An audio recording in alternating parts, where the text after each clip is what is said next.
عثمانیہ ادارہ ہر آنکھ کا تارا۔ السلام علیکم ورحمۃ اللہ۔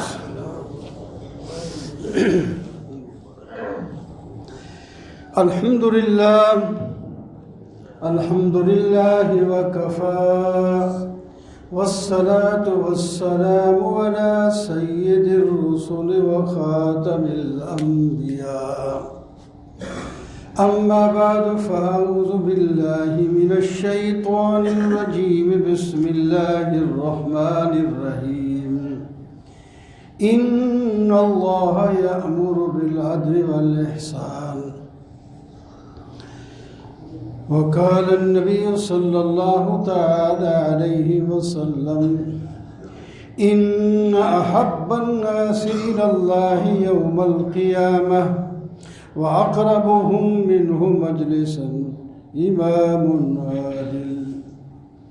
صدق الله مولانا العظيم وصدق رسوله النبي الكريم، ونحن على ذلك لمن الشاهدين والشاکرین والحمد للہ رب العالمین۔ محترم و معزز سامعین، بزرگوں، دوستوں، عزیزوں،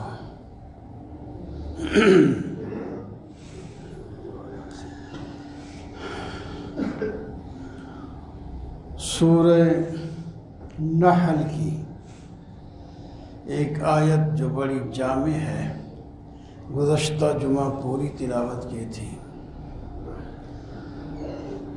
اب اسی کی ہی تشریح میں، کیونکہ بڑی جامع آیت ہے، اس میں پہلا حکم ہے عدل اور انصاف کا، عدل اور انصاف۔ ایک حدیث کا بھی حوالہ دیا تھا کہ قیامت کے دن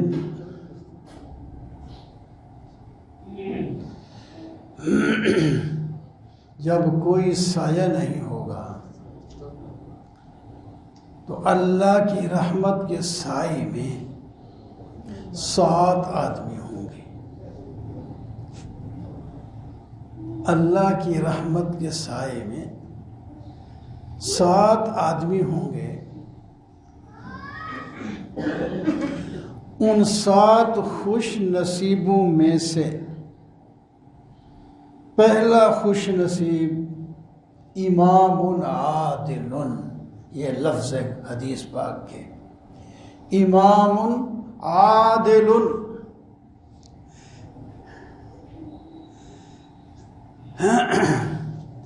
انصاف کرنے والا، عدل کرنے والا بادشاہ اللہ تعالیٰ کے خصوصی رحمت کے سائے میں ہوگا۔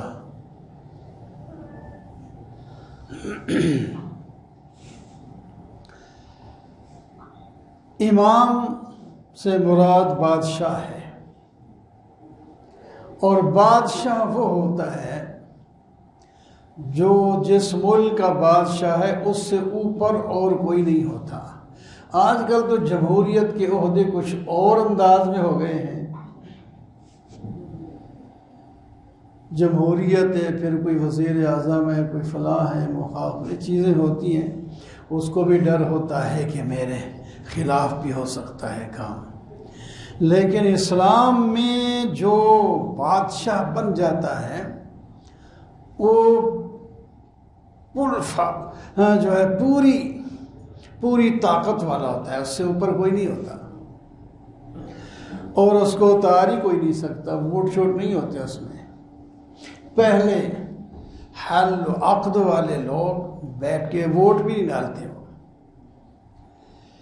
اپنی پورے اس ملک کے اندر جس کو سب سے بڑا مستحق اور حکومت عوام کے کام کرنے والا، ان کو فائدہ پہنچانے والا،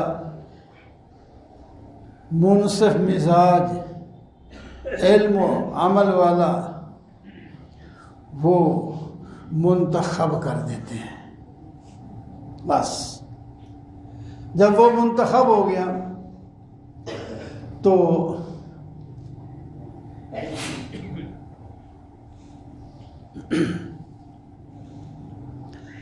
اب وہ مرتے دم تک ان کا بادشاہ رہے گا، الا یہ کہ اللہ نہ کرے کہ وہ مرتد ہو جائے یا ایسا بیمار ہو گیا کہ اب کام نہیں کر سکتا، پھر اس کی جگہ دوسرا آ جاتا۔ تو اس واسطے اس کے پاس فل پاور ہوتی ہے، وہ پورے ملک کے ہر آدمی کا نگران ہوتا ہے، وہ ایک باپ کے درجے میں ہوتا ہے، اور ساری اس کی رعیت اولاد کے درجے میں ہوتی ہے۔ یہ ہے بادشاہ کا کام ہے، منصف ہونا چاہیے۔ ابھی سن رہے تھے آپ تو دیر سے ہیں، کہاں سنا ہے آپ نے؟ اس آگے جو یہ بتا رہے تھے آپ دیر سے ہیں۔ اچھا، بہرحال حضرت ابو بکر کی باتیں ہو رہی تھی رضی اللہ تعالیٰ عنہ۔ تو اس کو جس طرح باپ خود تو تکلیف برداشت کر لیتا ہے، اولاد کی نہیں کرتا۔ سارا دن مزدوری کرنے والا مزدور جب شام کو اپنے مزدوری کے پیسے لے کر جاتا ہے تو پہلے دیکھتا ہے میرا چھوٹا دودھ پیتا بچہ ہے، اس کے لیے میں نے کیا کیا لے جائے، دودھ لے جائے۔ جب کپڑے خریدنے کے لیے جائے گا تو اپنی اولاد کے اچھے کپڑے خریدے، اور اولاد بڑی ہے جو ان کے پرانے کپڑے خود ہی پہن لے گا، ان کو نئے اچھے کپڑے دیں، اچھا کھانا کھلائیں، ان کو دودھ پلائیں۔ وہ سارا دن جو مزدوری کیا وہ خود مثلا نہیں پی رہا دودھ، یہ اتنی ہستی نہیں، بچوں کو پلا رہا ہے۔ اللہ اکبر۔ تو جیسا کہ اپنے بچوں کے ساتھ برتاؤ کرتا ہے، بادشاہ کا کام یہ ہے کہ اپنی رعیت کے ہر چھوٹے بڑے، عورت مرد،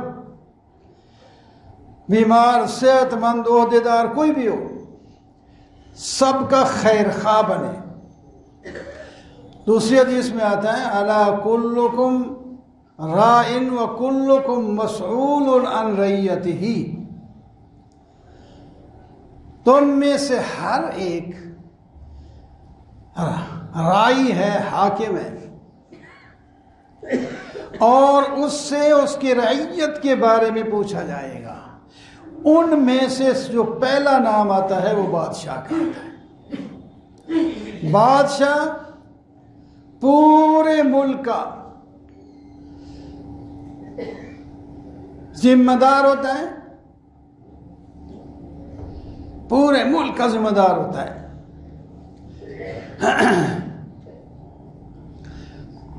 جب وہ ظلم نہیں کرتا، انصاف کرتا ہے، کسی ظالم کو ظلم کرنے بھی نہیں دیتا، خود بھی نہیں کرتا، دوسرے کو بھی نہیں کرنے دیتا۔ اگر کوئی ظالم ظلم کرتا ہے تو اس سے بدلہ لیتا ہے، وہ اس کی ذمہ داری ہے، عدل اور انصاف کے ساتھ کام لیتا ہے۔ اتنا بڑا اس کا کام ہے، اگر وہ سیدھا چلے تو ابھی حدیث آپ نے سن لی ہے کہ ایسے انصاف کرنے والے جو بادشاہ ہیں، ان کو قیامت کے دن اللہ کے قریب نور کے ممبر ملیں گے، ان پہ یہ بیٹھے ہوں گے۔ لفظ ہے دائیں طرف سے، اللہ تعالیٰ کے دونوں طرف دائیں ہیں، یعنی کوئی ایک طرح نہیں ہے، تو جس سے مراد قرب ہے۔ اللہ کے قریب کس پہ ہوں گے؟ نورانی ممبروں پر۔ جب ممبر بیٹھنے کی جگہ نورانی ہوگی تو ان کا اپنا کتنا نور ہوگا، بڑے نورانی ہوں گے، بڑی شان ہوگی ان کی، لیکن وہ اس طرح جس طرح شریعت کے مطابق حکمران کی ذمہ داری اس طرح نبھائے، پھر اپنے پرائے کا خیال نہ رکھے، انصاف کا خیال رکھے، بڑی عزت ہے اس کی۔ امام عادل کی ایک واقعہ سنا کے ختم کر دیتا ہوں، یہ تو ابھی کی بات ہے، جو بڑے لوگ تھے وہ تو بڑے لوگ ہیں، ان کے اور واقعات بڑے عظیم ہیں۔ احمد شاہ ابدالی، یہ افغانستان کا کوئی حکمران گزرا ہے، تو اس کے داماد نے کسی شخص کو قتل کر دیا، تو بات وہ دبانے کی کوشش ہو رہی ہے۔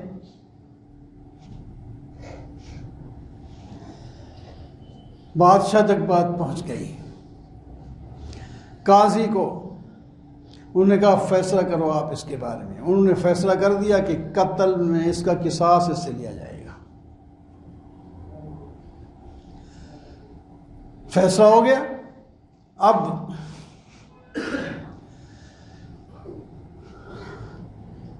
داماد ہے بادشاہ کا، اب بادشاہ کے عزیز و اقارب، خود بیوی، قریبی لوگ کہتے ہیں آپ کو حق ہے، آپ معاف بھی تو کر سکتے ہیں، اس کو معاف کر دیں، آپ کی بیٹی بیوہ ہو جائے گی، یہ بھی تو وہ خیال رکھیں۔ انہوں نے فرمایا کسی غریب کی بیٹی بیوہ ہو سکتی ہے تو پھر بادشاہ کی بیٹی بھی بیوہ ہو سکتی ہے۔ اس نے جو آخر کسی کو قتل کیا ہے تو وہ بھی تو بیوہ ہوئی ہے، بچے یتیم ہوئے ہیں۔ جب اس نے ناحق قتل کیا ہے تو پھر اس کو قتل ہونا چاہیے قصاص میں۔ انہوں نے قصاص لیا۔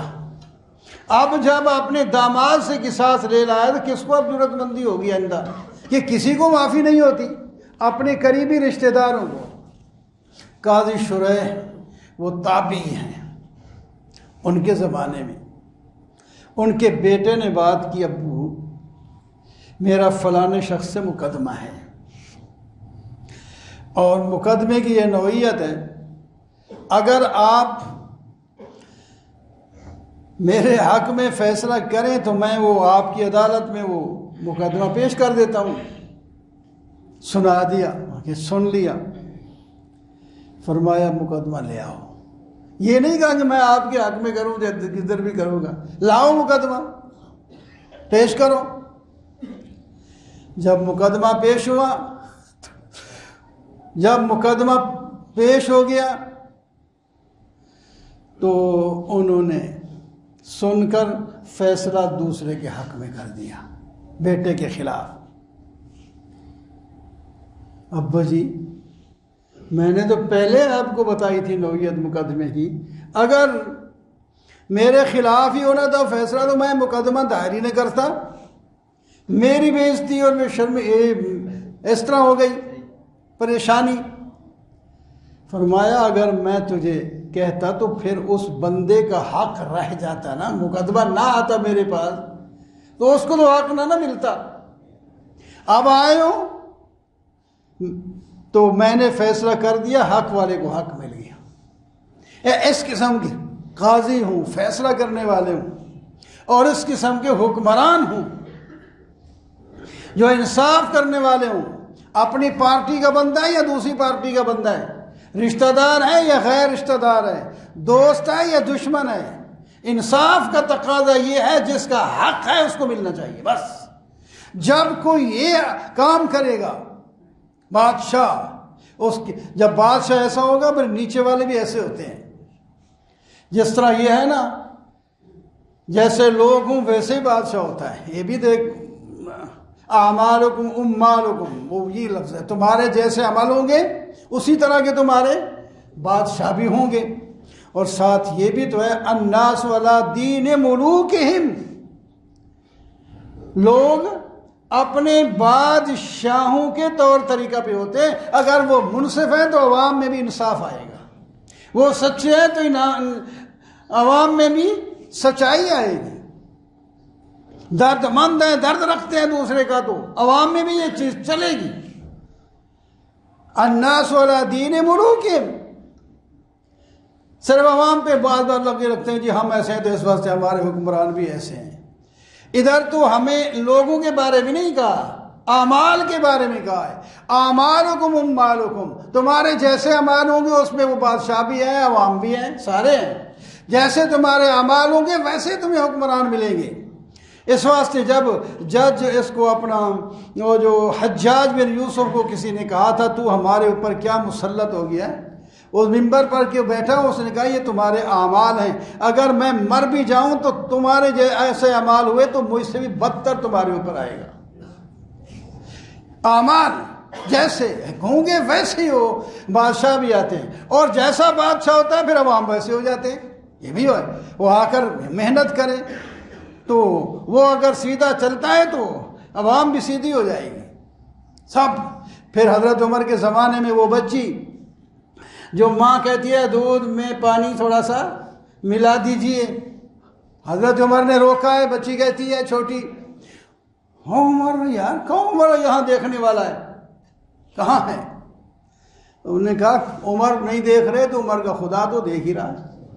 تو حالانکہ عمر بھی موجود ہے، باہر سے گزر رہے تھے اسی وقت، وہ رات کو پہرا دے رہے ہیں، پھر رہے ہیں، اس نے اپنے کانوں سے سن لی ہے یہ بات، اس کا نشان لگا دیا۔ پھر فرمایا سویرے وہاں سے ان کو بلایا۔ تو جب حکمران ایسے ہوتے ہیں تو پھر عوام میں بھی ایسے جذبات پیدا ہوتے ہیں۔ تو بہرحال ہمیں چاہیے کہ ہم انصاف کریں، اپنی ذات کے ساتھ بھی، اپنے گھر والوں کے ساتھ بھی، اپنے ہمسایوں کے ساتھ بھی، اور جتنی کسی کی بڑی ذمہ داری ہوگی، بڑا عہدہ ہوگا، اتنی اس کی ذمہ داری بڑی ہوتی ہے۔ اللہ تعالیٰ اس پر ہمیں چلنے کی توفیق عطا فرمائے۔